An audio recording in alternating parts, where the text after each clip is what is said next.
Welcome to Today Before History podcast, where we peel back the layers of the past to see the world through the eyes of those who lived it. I'm your host, and today we're going back to the coldest winter in living memory, December 1944. The Allies were optimistic.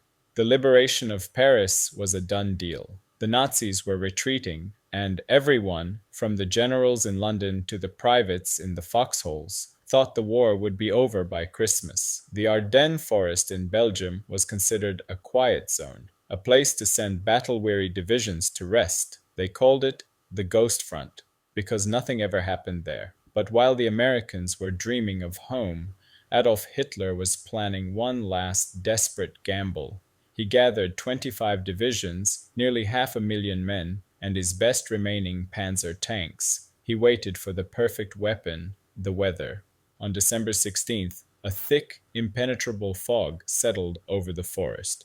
It grounded the Allied planes, leaving the troops below blind. At 5:30 a.m., the silence of the forest was shattered by the roar of 2,000 German guns. Now, imagine you're a 19-year-old kid from Iowa, shivering in a hole. You haven't seen a German in weeks. Suddenly the ground starts shaking. Out of the white mist, these massive 80-ton Tiger tanks emerge, their engines screaming. This wasn't a skirmish. This was a tidal wave. As the German spearhead pushed deeper into Belgium, the war took a dark and brutal turn. Near the town of Malmedy, over 80 American prisoners of war were lined up in a snowy field and gunned down by the SS. It was a massacre that sent a shock wave through the Allied lines. The word spread fast. This wasn't just about territory anymore. It was about survival. But in the middle of that chaos, heroes emerged in places history often forgot, like the black soldiers of the 333rd Field Artillery Battalion. They were left behind to cover the retreat, fighting hand-to-hand against elite German paratroopers in the freezing woods. They stayed, they fought, and they sacrificed everything to buy the rest of the army time to regroup. The Germans punched a hole through the Allied lines so deep it created a massive bulge on the map. That's how the battle got its name. But what the Germans didn't count on was the sheer stubbornness of the American soldier. Take the 101st Airborne at Bastogne. They were completely surrounded, no winter gear, low on ammo, and freezing to death. When the German commander sent a formal demand for surrender, General Anthony McAuliffe sent back a reply that has gone down in history. Just one word: nuts. It sounds funny now, but think about the nerves of steel that took. They were outgunned, but they refused to break. The conditions were horrific.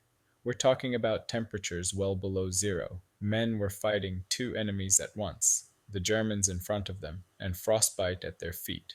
If you fell asleep and didn't move, you might not wake up. Blood froze before it could hit the ground.